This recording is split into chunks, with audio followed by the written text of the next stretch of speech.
Hiya, I'm here to see Boboddy. Okay, is he expecting you, yeah? He is, yeah, 2 o'clock. I'll take something, is that right? Yeah, sure. Sorry to keep you down. How do you do? Nice to meet you. You too. Sorry if I was a bit short to you. That's all right. A few months ago. Do you come in over? Yeah. You get a lot of drivers coming in with queries here. You got any drink? Yeah, and it's good, nice. Follow me. Let me just turn my phone on. Marvellous things, these Blackberries. Get your emails on the move. Yeah, now, hold on. Having said that, I've only put my phone down.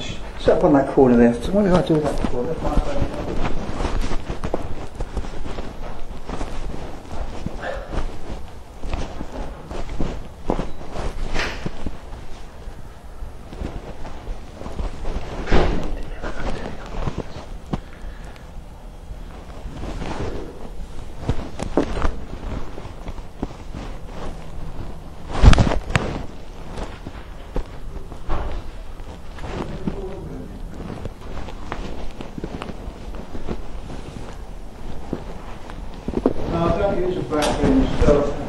No, it's brilliant because I still run my little. They keep you busy though. I'm expecting a call. I don't not be around the phone. That's I still run my consultancy. Yeah. So it's the most amazing invention because I can get my emails on the move and that. Fantastic. And it's great. It's very good. Yeah. The reason I was a bit short with you, because apologies. I'll tell you what it is. Yeah. It could be that you're going to come up with some fantastic idea I've never thought of. It's very unlikely. It's actually not an idea, mine. It's a scheme. Yeah. Only we get so many guys. Yeah. Come up with so many ideas. Who have ideas that we've tried. Yeah. Perhaps decided they weren't that effective. Yeah. Or we can find 100 reasons why they're not such a good idea. Okay. But everyone's incredibly enthusiastic.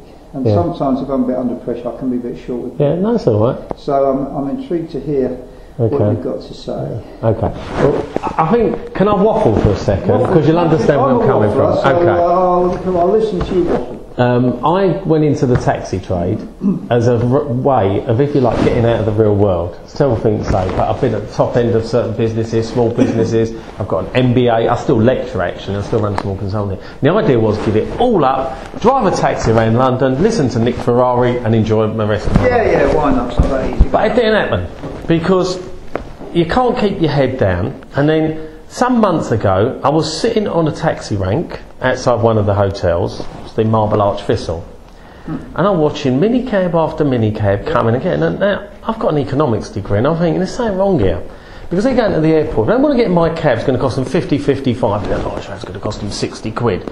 There ain't a great margin in that. It's not massive. This is a guy who's turning up in a vehicle that's worth 80 grand. He's got to pay his office because he's a minicab driver. He's not an operator. He's got to pay the reception. He's got to pay all the shebang that's in there. And I'm sure someone in there's getting a kickback. I'm sure, right? There ain't a margin. So I've got to find out about this. And what I decided to do, I went in actually, I'd words, spoke to the manager in the end, and he was livid, you know, all going on and all that. And I thought, no, I'm not in there. Now I'm in town quite often, Bob, in a suit, consultancy and all that. So I go into hotels, started doing a bit of research, go in, use the loo, go and have a coffee, and they come out and ask the concierge for a cab and see what happens. And they are completely and utterly stitching up the members of the general public. Don't have to tell you, don't have to tell any other cab driver, okay? Right? But I thought to myself, hold on, we are the premium service. Are we more comfortable in the back of a Mercedes? Sorry? No, I don't mean that. It's not about comfort. Not comfort. It's we are the premium service at getting to the airport. Definition of premium? Sorry? There's the Mercedes waiting around the corner till the mate phones him from the concierge. He's there with his Mercedes. Yeah. Easy run out to the airport. He's not going to get lost. Probably goes there more than you do. Yeah. Usually.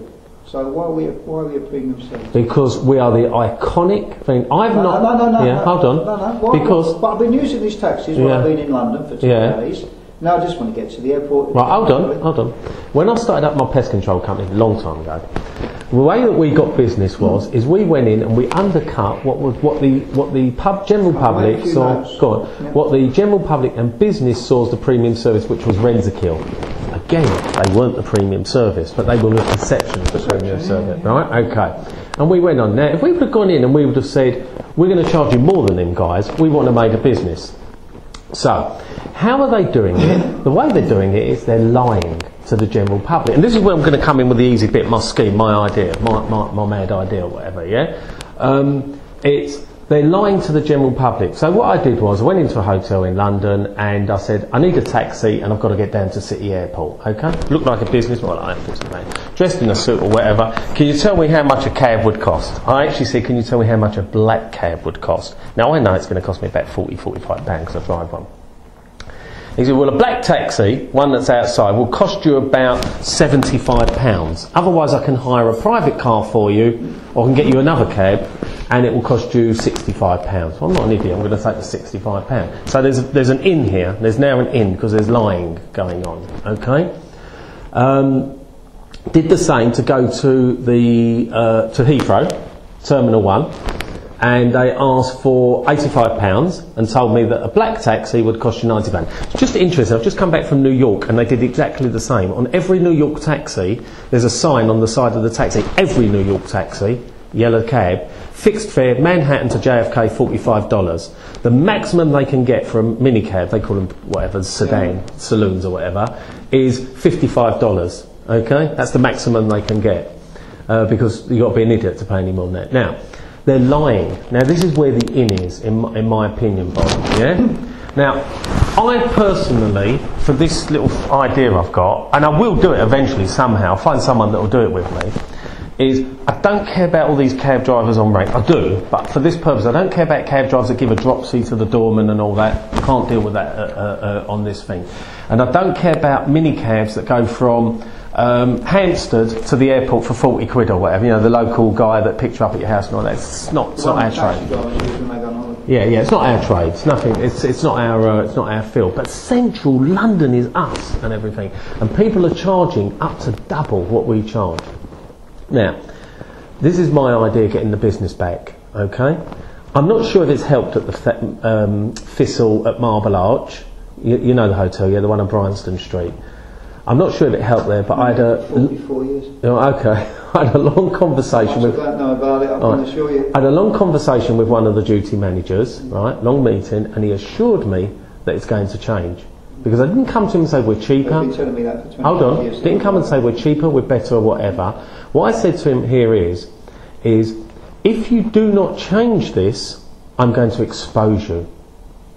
What I'm going to do is I'm going to go to the Minister of London, the Mayor's office and the Tourist Office for London. There's a tourist office in London. And I'm going to make an accusation with backed up evidence, because I said I've got the evidence, that you are taking on car service not for the good of your residents. If it was cheaper, there's nothing I could say, and it can never be cheaper because there's not enough margin in there. If it was cheaper, there's nothing I could say whatsoever. But what you're doing is you're lying and you're ripping them off. And what I will expose you is I will make a suggestion that you carry out every function of this hotel for the benefit of the hotel, not your residents. I.e., your chef buys meat because you get a kickback. Your cleaning lady buys cleaning materials because you get a kickback. And that, I said, is what it boils down to. And he said, you're right. Now, I don't know if it's changed or whatever. It was only a few weeks ago we had whatever. He did say to me, it's a really difficult problem because the concierge is like a mafia. And I would imagine it's like that in most hotels.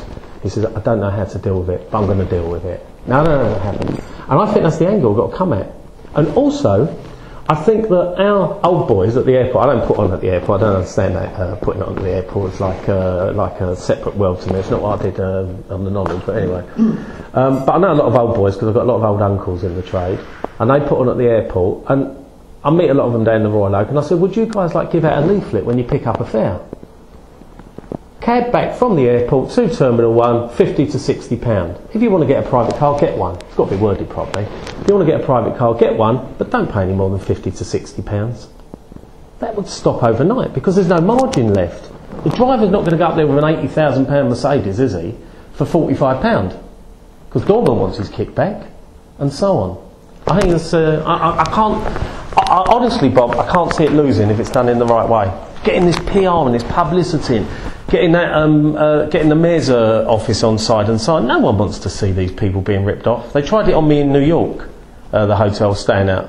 Kind of explained to him I'm a London cabbie and all that. And it seems like in consultancy we talk about something when we go into a company to help them out, something called low-hanging fruit, yeah? The easy stuff that's there, you just pull it off the fruit, off the trees and everything. And it just seems like, I don't know, it seems so easy to me.